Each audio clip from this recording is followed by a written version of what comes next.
2시간 전에 마감한 트레이더가 생생하게 전하는 글로벌 마켓 리뷰 델타1입니다.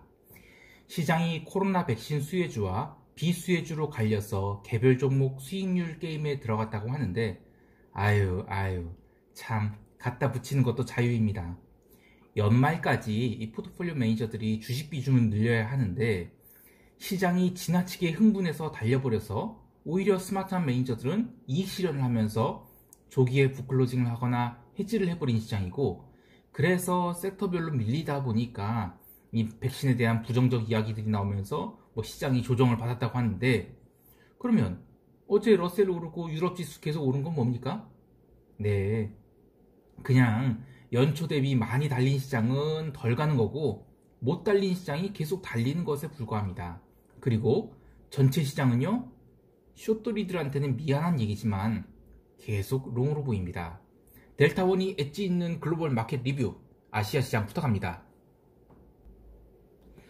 이번 주가 코스피 선물 만기죠. 선물 옵션 만기고, 우리 시장에서는 전일 이른바 이 광분했던 해외 시장을 어떻게 반영할 것인가가 관심사였는데, 이 만기를 앞두고 만약 우리 시장이 갭으로 한 2% 정도 상승한다고 하면 그야말로 이 숏감마 트레이더들이 큰일 난 상황이었죠. 그리고 외국인들이 외곽의 콜을 매수하긴 했지만 이 안쪽이 콜옵션들은 매도한 상태라 델타 리스크도 컸을 것이고요. 다행히 큰 폭이 상승 없이 0.5% 정도 플러스로 출발해서 오히려 다이렉트로 한 4포인트를 아래로 밀었습니다.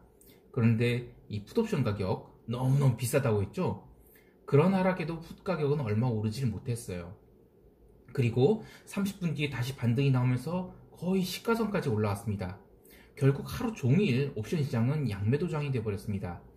이게 우리 시장에 데이 트레이더들이 많다 보니까 양매도 포지션이 그 일중 퍼포먼스가 시가에 바로 때려서 이익 나는 것보다는 오히려 한 오전 10시 반부터 오후 1시 반까지가 그때 양매도 친 게 제일 성과가 좋더라고요. 이제는 정말이지 이 마켓 무버들도 한 템포 쉬는 느낌이 듭니다. 일중 흐름은 여전히 외국인들이 선물로 시장을 흔든 정도였는데요. 베이시스 진폭이 꽤 컸습니다. 장중에 플러스 0.2에서 마이너스 0.3 이렇게 왔다 갔다 할 정도로 진폭이 컸고요.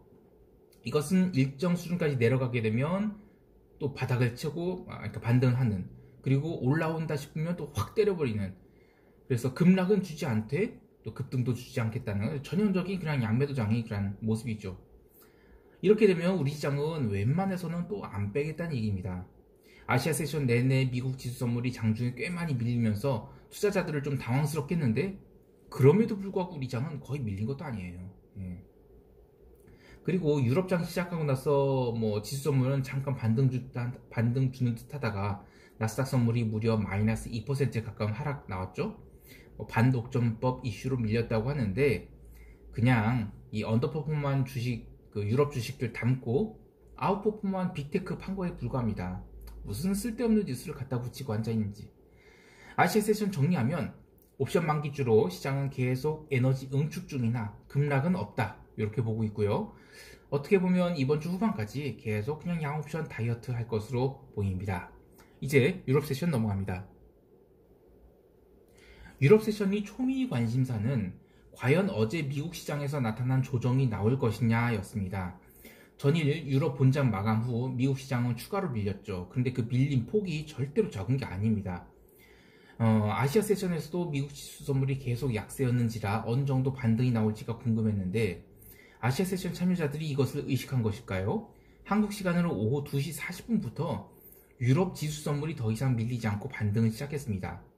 재미있는 것은 미국 지수 선물이 계속 못 오르거나 올라가면 얻어맞는데도 유럽 지수 선물은 계속 올라가 됐습니다. 그때 시간에 또 홍콩 증시를 또 보면, 홍콩 증시는 아시아 시장 내내 줄곧 약세였어요. 근데 완전 폭락급 약세가 아니라 점진적인 그런 하락이 나왔던 거죠. 그러나 3시 반부터는 홍콩 증시도 반등을 시작합니다. 그래서 반등이 끝까지 이어졌는데요. 반면에 미국 증시는 나스닥 중심으로 전혀 오르지 못하고 반등이 나올 때마다 계속 얻어맞는 그런 모습이었습니다. 어쨌든 개별 국가별로 그 로컬 이슈들이 지배를 하면서 시장이 엇갈렸는데요. 다시 유럽 얘기 돌아와서, 유럽은 현물 시장 시작되자마자 다 기어 올랐죠. 그리고 그 뒤로는 미국이 뭐 나스닥 선물이 마이너스가 가든 전혀 신경 쓰지 않고 꾸준히 매수세가 들어왔습니다. 그래서 종가 고가나 다름없이 상승을 했고요. 리스크 지표들도 보면 뭐 어제 또 채권 가격 하락했다고 하지만 이탈리아 국채가 제일 덜 빠졌어요.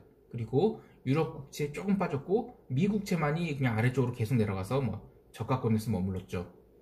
골드는 반등을 했는데 이 어제 그 3프로TV라는 유튜브 채널에 출연하신 이 오건영 부부장님, 뭐 그분은 제가 뭐 싫어하거나 그런 건 아니에요. 그런데 그분이 뭐 금리와 골드와 빅테크 주식 멀티플에 대한 얘기를 하셨죠. 근데 죄송하지만 이 트레이더의 관점에서 보면 골드는 귀걸이요 코걸이입니다. 이게 무슨 얘기냐면 골드만큼은 어떤 경우에는 논리가 맞을 때가 있는데 또 어떤 경우에는 수급이 맞습니다. 즉 그냥 자기 마음대로 움직인다는 겁니다. 그래서 뭐 하루 어떤 날 움직였다라고 했을 때 그 하루에 대해서는 뭐 시장 해석하시는 분들이 뭐 여러 가지 썰을 풀 수가 있어요. 그런데 실제로 트레이딩하는 입장에서는 골드는 아주 짜증스러운 종목입니다. 논리가 없어요. 그래서 저는 이 해당 종목이 이벤트가 아니라 매크로 빅 이벤트가 딱 나타나서 시장에 큰 파도가 닥치게 되잖아요. 그러면 하루 이틀 정도는 각자가 사용하는 트레이딩 모델이 맞지 않을 수가 있어요. 그럴 때는 그냥 내가 집중하고 있는 종목 하나만 보고 매매하는 게 맞습니다. 괜히 이럴 때 얘는 이렇게 움직일 텐데 얘가 좀 덜 움직였네? 그럼 얘를 어떻게 해지하고 또 이렇게 하고 해지 이렇게 하다가 시간이 지날수록 뭐야 왜 이렇게 안 움직여? 이거 시장 이상하다고 또는 해지 모델이 막 꼬이면서 이건 말도 안 돼. 그렇게 며칠을 괴로워할 수 있습니다. 그래서 한 2, 3일 못 견디다가 도저히 안 되겠다 손절하고 나잖아요. 그러면 다시 그 다음부터는 자기의 트레이딩 모델에 맞게 움직이게 됩니다. 그러면 이제 배 아파 내가 왜 2, 3일을 못 참아서 이러는 거죠. 자, 그래서 하고 싶은 얘기는 이 트레이딩 모델이 특히 골드는 잘 안 맞을 때가 있어요. 그래서 혹자는 또 이런 얘기를 하죠. 골드는 수급 이런 걸 따지고 뭐 안전자산 선호 때 뭐 골드가 오르고 위험자산 선호 때 골드가 내리고 그런 게 아니라 그냥 얘는 특별히 좀 그 광기에 따라서 움직인다. 시장의 광기가 크면 그만큼 변동성이 크게 움직이고 광기가 적으면 그냥 오히려 정상적인 그런 트레이딩 모델에 맞게 움직인다. 한마디로 매매하기 너무 힘든 종목이에요. 아무튼 골드를 가지고 무슨 논리를 만들 생각하지 마세요. 자, 미국 세션 들어갑니다. 미국 세션 얘기하기 전에 먼저 요 얘기 해야 되겠네요. 그 유럽 세션이 끝까지 올랐어요. 그 시장이 나쁘지 않습니다. 그리고 유로화도 잘 봐야 되는데 유로화는 아무래도 그 주 후반에 ECB 포럼에서 파웰과 라가르트 토론회가 있죠. 그때 아마 방향성이 결정될 것 같습니다. 근데 지금 논리대로라면 유로화는 다시 강세로 가야 돼요. 근데 아직은 움직이지 않고 있어서 좀 지켜보고 있고요. 어제 유로엔도 뭐 좋은 조정 보였습니다. 원자재 중에서는 구리가 유럽 세션 마감 때까지 쭉 눌렸는데 미국 세션 1시간 전에 시작하기 1시간 전에 언더슈팅 되고는 바로 다 반등해서 뭐 좋은 조정을 보였습니다. 시장 나쁘지 않아요. 그 외에 뭐 골드 반등 같은 건 그냥 데드캣 바운스였고 기름은 유럽 세션 시작하면서 어제 나왔던 조정을 다 위로 돌렸습니다. 리스크 온입니다. 시장 나쁘지 않습니다. 제가 계속 이런 얘기하는 것은 기본적인 방향에 대한 그런 건 잊지 말아야 된다는 건데 이런 시장에서 물리잖아요. 그러면 물려도 롱에 물려야 된다는 겁니다. 자, 바로 미국 세션 들어갑니다. 어제 경제지표 이 9월 졸트 구인 건수가 나왔는데 실제보다는 적게 나왔지만 뭐 시장은 그런 거 전혀 신경 안 썼습니다. 그냥 나스닥은 좀 더 밀렸지만 S&P는 5일선 테스트하는 정도였고요. 이 나스닥이 유럽 마감 때까지 계속 눌렸지만 그 뒤로는 더 이상 밀리지 않았어요. 그리고 채권도 뭐 밀리면서 종가 저가가 나왔는데 통화시장에서도 달러는 별다른 흐름이 없었습니다. 비달러 바스켓은 강세 이어나가고요. 굳이 포지션을 잡는다면 다시 달러는 저 아래로 내려가는 곳에 방향성을 두고 있습니다만 내려가는 과정은 곱지 않을 것 같아서 잘 대응해야 되겠습니다. 개별 종목으로는 이 줌비디오가 마이너스 9% 또 하락했죠. 또 엔비디아 마이너스 6% 하락을 했는데 줌이야 전 대놓고 때렸다고 봅니다. 또 엔비디아 같은 경우에는 뭐 그냥 자연스러운 조정으로 봐요. 무슨 백신이 나와서 뭐 보잉이 오르고 컨택트가 오르고 한다지만 보잉은 올라온 게 이번 하락의 3분의 1도 회복 못한 거예요. 그러니까 이번에 반등에 참여한 것은 리테일 개미들이지 시장의 메인 플레이어들은 아니라고 봅니다. 개별 종목 수익률 게임에 자신이 있다면 저런 마켓 무빙을 팔로우 해볼 수 있겠지만, 시장의 메인 플레이어들은 계속 실적이 뒷받침되는 빅테크를 담을 기회를 노려보고 있다라고 생각하고 있습니다. 다만 하나 더 이야기하면, 이 기름 주식들은 좀 다른 얘기인데요. 이 엑소모빌이나 쉐브론 같은 회사들이 올라온 거는 유가 상승과는 좀 별개로 봐야 될 것 같습니다. 아무리 신재생 에너지에 대한 관심이 있다 해도 실제로 돈을 벌고 있는 것은 굴뚝 기름 회사들인데요. 기름이 40불대에서 안정이 된다고 하면 이미 퇴출되었거나 M&A에 대한 그런 플레이들이 많기 때문에 위기를 겪고 나면 항상 1, 2등 회사에 대한 밸류에이션이 커지죠. 그래서 저는 굴뚝 기름 회사들이 반등을 무시하지 않으려고 합니다. 자, 시장 총평 바로 갑니다.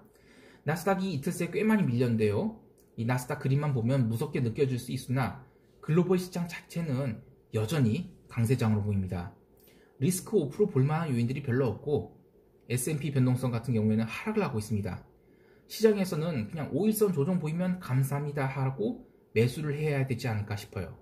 우리 시장은 만기주고 외국인들이 옵션 시장에서 위쪽을 어느 정도 닫아놨기 때문에 폭등은 힘들어 보입니다만 그래도 폭락 같은 거는 아닌 것 같아요. 그래서 이번 주 내내 장중 흔들기 하면서 마감할 것 같은데요. 밀리면 매수하자. 그리고 옵션 만기주니까 콜옵션을 사거나 이런 짓은 하지 말고 그냥 델타를 약간 아래쪽으로 맞춘 그런 양매도장이 맞지 않겠나, 그렇게 보고 있습니다. 오늘 장중 대응 잘 하시고요. 이상 델타원이었습니다. 감사합니다.